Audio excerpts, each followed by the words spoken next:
moms here today. I started thinking about how important moms are, and I really can't think of a more important person that you can have in your life than your mom. Because think about this, if it were not for your mom, you wouldn't be here today. That's pretty important, isn't it? If it were not for your mom, you would not be here physically today. Also, along those same lines, some of us may not even be in this particular worship service if it weren't for our moms. I know looking back on my own life, it's my mom who took me to church. It was my mom who saw to it that I was in Sunday school. It was my mom who always saw to it that I was in Bible school. It was my mom who took me to church camp. It was my mom who read Bible stories to me when I was little. It was my mom who taught me the Lord's Prayer when I was little. I could just go on and on. I don't know if I would be standing here today if it weren't for my mom, physically or spiritually.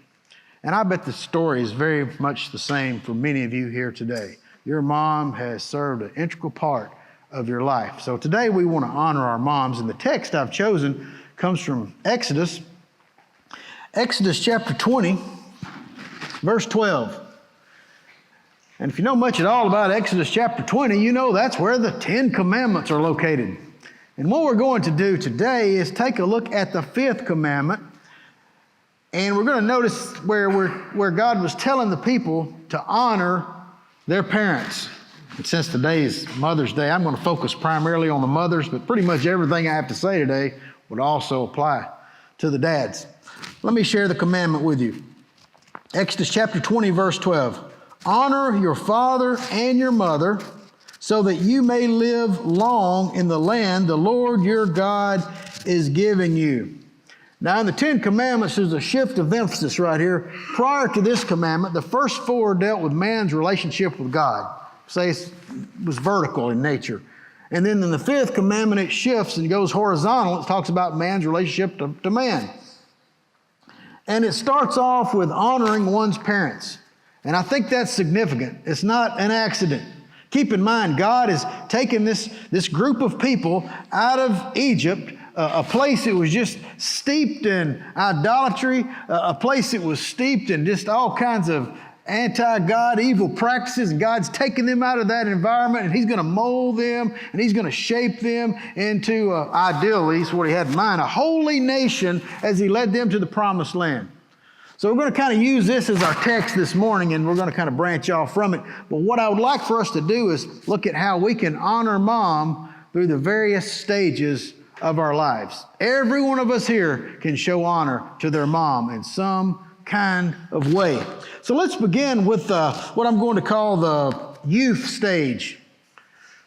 By youth stage, I'm talking about those of you young people who still live under the supervision of your parents, all the way up through the teen years. Think about the 10 Commandments again. What's God trying to do? He is trying to build a nation that will stand the test of time. He's trying to build a nation that will reflect His values. He wants to build a nation that will be strong. A nation that, again, will reflect who He is and what He has in mind for a country.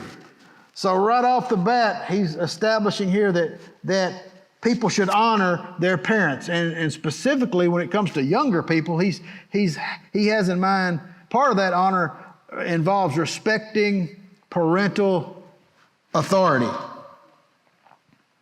And notice there is a promise connected to this commandment, that if they will learn to respect parental authority, they're going to live long in this land that God is giving them. This land flowing with milk and honey. If you'll honor your mother and your father, he says, you'll stay in the land. In other words, this new country, this new nation I'm forming is going to endure. But it starts off, interestingly, with honoring one's parents. And again, that would include the idea of respecting their authority. You see, respecting parental authority is a primary building block for a healthy society. Sociologist Carl Zimmerman did a study of the disintegration of various cultures around the world, and he found that increased disrespect for parents was one of the common characteristics of those cultures that disintegrated. So as a culture devalues their parents, that culture is starting to come unraveled. When children do not respect parental authority, and by children I mean all the way up through the teenage years, when they fail to respect their parents, that society is on the way down. You may say, well, why is that? Well, think about it. If young people can't respect authority in the home, most likely they're not going to respect authority outside the home. They're probably not going to respect authority in the classroom. Go to school to get an education, it turns into chaos. And they can't even enforce authority in schools anymore, in a lot of schools. And not only that, what about in the workplace? There'll be a failure of respecting authority in the workplace. And then worse than that, what about law enforcement itself? You see, when young people are not taught to respect authority in the home, it leads to the unraveling of society. It's hard for the police force to control all these people that can't respect authority. And we're starting to see that in our nation today. I want you to turn with me to Romans chapter 1. Romans chapter 1. The Apostle Paul is talking about a society here. He's talking about what happens to a culture that stops respecting God, stops thanking God. And I want you to notice this catalog of sins and what he mentions there amongst all these terrible sins. He says, they have become filled with every kind of wickedness, evil, greed, and depravity. This is what happens to a nation once it rejects God. Every kind of wickedness, evil, greed, and depravity. Then he goes on to describe it. He says, they are full of envy. Jealous of what everybody else has got. Murder is on the increase. Strife, deceit, malice, gossips, slanderers, God-haters, insolent, arrogant, and boastful. They invent ways of doing evil. They disobey their parents. They are senseless, faithless, heartless, ruthless. Although they knew God's righteous decree that those who do such things deserve death, they not only continue to do these very things, but also approve of those who practice them. So it's just a terrible list of sins he mentions there. And that's what happens to a nation or a culture that rejects God, no longer has any time for God. But notice right in there with all these vile sins, he mentions disobey their parents. Did you catch that? You may not think disobeying parents is very serious. But man, it's keeping some wicked company here. It's very serious not to obey parents. It's very serious to disrespect parental authority. Again, it's just part of the unraveling of society when that kind of thing goes on. So certainly part of the idea of honoring parents would be respecting their authority. Also, it would fall under the idea of not disrespecting them in verbiage and in speech. Before I go any further, though, let me say this. Some people sometimes when you go in the Old Testament, they'll say things, well, that's in the Old Testament. We don't go by the Old Testament anymore. That about honoring parents. But keep in mind, that is reflected again in the New Testament. Specifically by the Apostle Paul. Let me share this with you. In Ephesians chapter 6, verses 1 and 2, Paul takes the fifth commandment and he applies it to the church in Ephesus and to us in general. Here Paul writes, children, obey your parents in the Lord, for this is right. Honor your father and mother, which is the first commandment with a promise, that it may go well with you and that you may enjoy long life on the earth. Now, he's kind of changed it a little bit. Not in the beginning, it was for the Israelites that they'd have a long life in the promised land in Canaan. Now he's applying it to the church and saying, so you'll have a long life on the earth. So young folks, this is a promise for you. He said, if you will obey your parents, you're going to have long life on the earth. I'm not going to explain this away either. That's what it says. And notice too, he says it'll go well with you. There is a blessing conferred upon you when you obey your parents. That's pretty powerful, is it not? I'll let you know how serious God is about this. Young folks, keep this promise in mind when your parents give you a curfew to keep, a dress code to maintain, guidelines about dating. Keep God's promise in mind when your parents tell you not to listen to certain kind of music or watch certain kind of programming or visit certain websites. Keep God's promise in mind when your parents tell you not to go to certain places and hang around certain people and put certain substances in your body. Keep in mind, if you obey your parents, God has these promises for you. More importantly, listen to what God's word said in Colossians 3:20. Children, obey your parents in everything, for this pleases God. So young people, think about that for just a minute. Imagine God smiling with pleasure when you, out of obedience to your parents, do mundane things like take out the smelly trash, or pick up your dirty socks, or clean your messy room, or make your bed, or mow the ankle-deep grass. When you do these things out of obedience, it not only brings blessing, but most importantly, it makes God happy. The Bible said it pleases Him. At this point, let me say, do not limit your honor to obedience, but again, also to respect. And notice it says in the Lord, too. Did you notice that? Obey them in the Lord. I think that would mean you don't have to obey them if they tell you to do something sinful. And sometimes you hear of stories where parents get children to do something sinful. I don't think God wants you to do anything sinful. And I don't think you have to obey parents if they try to make you do something sinful, because this obedience is in the Lord. And again, I want to apply this to being respectful in verbiage as well. I know this is under the Old Testament. We'll switch gears on you again, go back to the Old Testament for just a minute. But no, Exodus 21:15, listen to this. And he who strikes his father or mother shall surely be put to death. Wow, that's powerful, isn't it? God says He did not want to put up with disobedient kids that would actually strike their parents.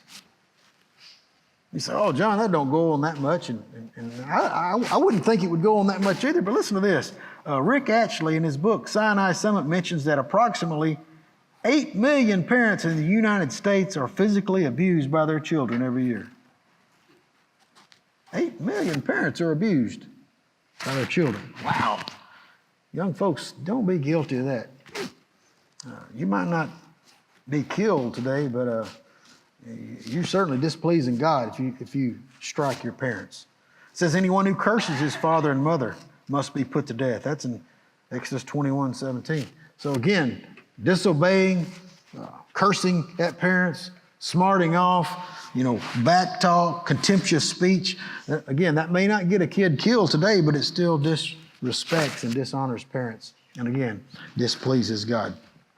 So now let's shift gears and go into what I'm going to call the young adult stage. This refers to people once they get out from under the roof of their parents, get out from under their parents' supervision.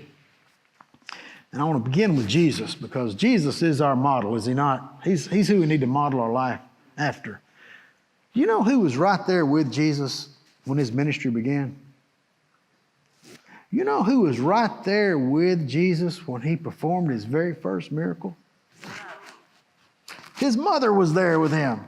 Mary was right there. In fact, she's kind of the one that kind of brought forth the very first miracle. She says they have no more wine. What are you talking about, John? Well, they were at a wedding in Cana of Galilee. Jesus was there along with His disciples. He's about 30 years old. So I think you'd say he was kind of in the young adult stage. But isn't it interesting that His mother is right there with Him? Jesus is still hanging with His mama when He's in His 30s.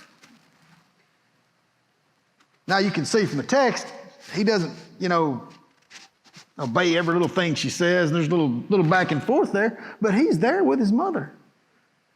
And I certainly come away from that very first instance there with the idea that Jesus and His mom had a close relationship. He honored his mom by staying in touch with his mom. He honored his mom by letting her in on his life. And even throughout his ministry, you see Mary in and out, in and out, in and out. Mary and Jesus continued the relationship. In fact, she's right there with Jesus while he's hanging on the cross.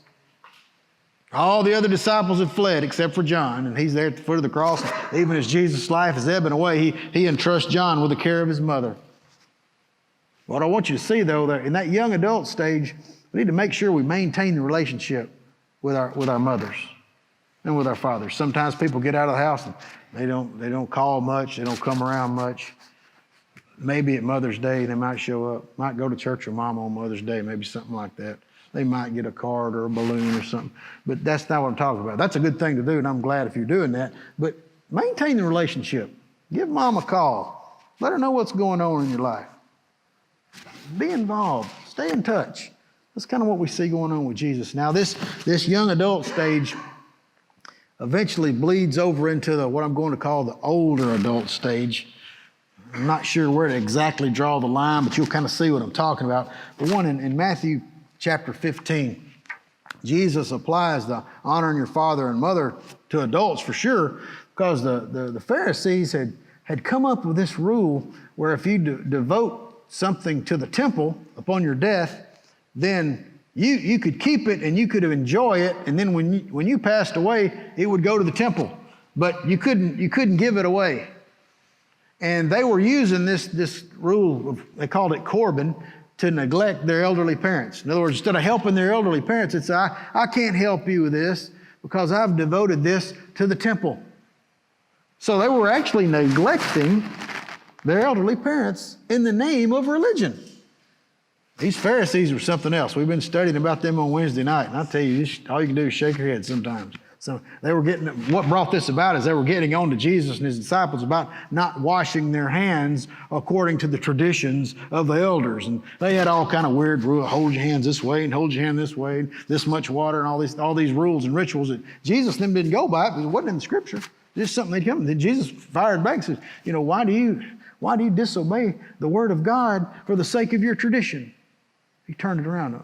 They'd come up with this idea of, we'll just take this money that should be given to the parents, and I'm going to give that to the temple later on after I die. So they just kept enjoying their property and their money and neglected their elderly parents. I know it sounds kind of convoluted, but that's what they were doing. And you can read about that in Matthew chapter 15. Jesus said, you are in fact dishonoring your parents. You're breaking that fifth commandment. You are not honoring them by seeing to it that they are looked after in their older age. So as we grow older, there comes a time where we have to make sure that our parents are provided for. And this is quite serious to neglect one's parents. Let's take a look at 1 Timothy chapter 5, and look at verses 4 through 8.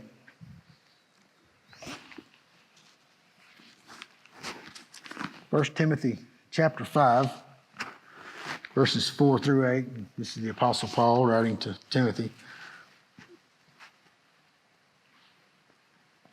But if a widow has children or grandchildren, these should learn, first of all, to put their religion into practice by caring for their own family, and so repaying their parents and grandparents.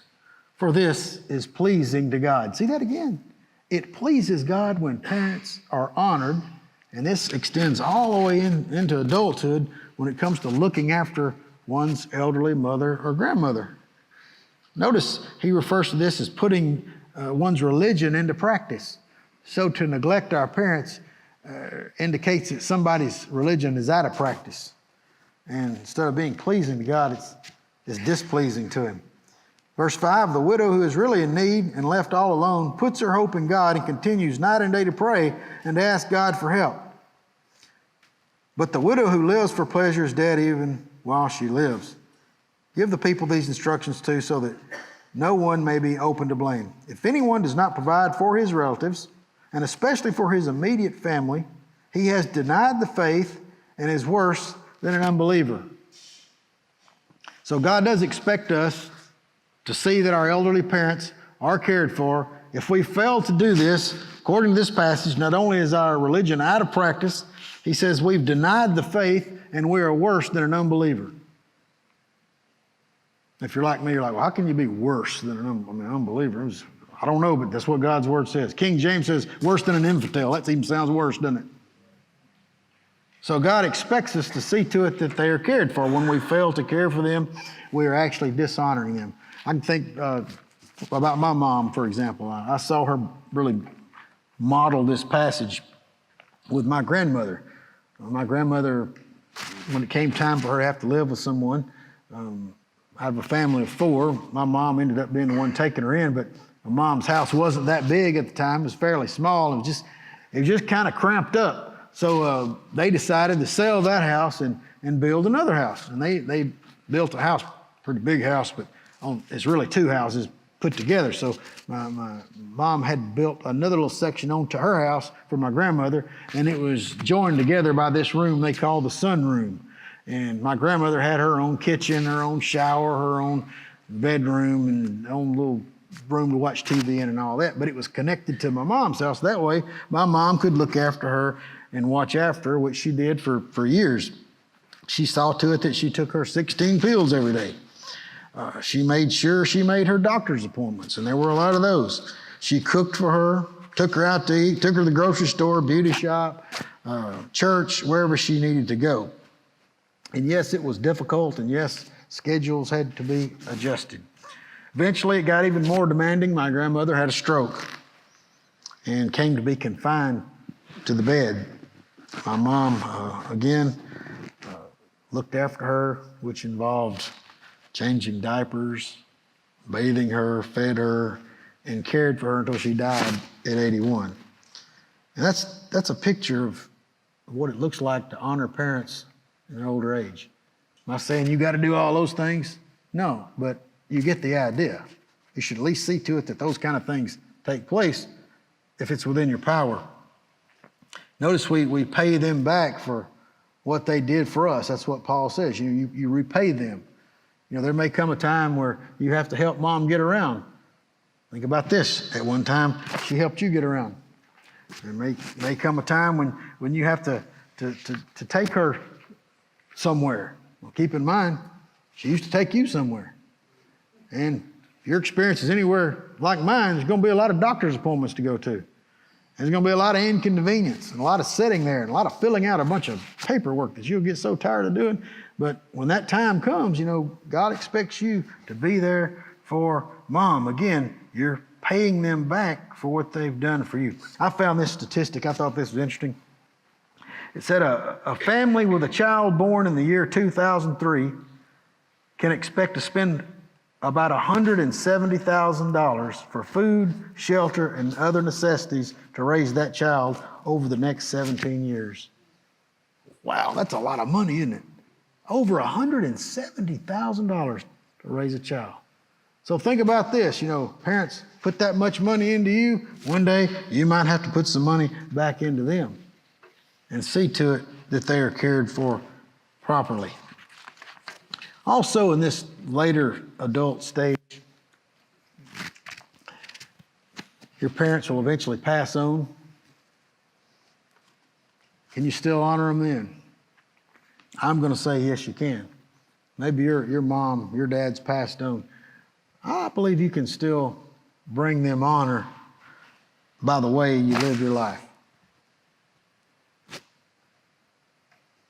Especially if they were Christians and they taught you how to live, you can honor them by the life you live, by the example you set. I came across an illustration that I thought was pretty interesting. I've never heard something like this happening before, but it did grab my attention.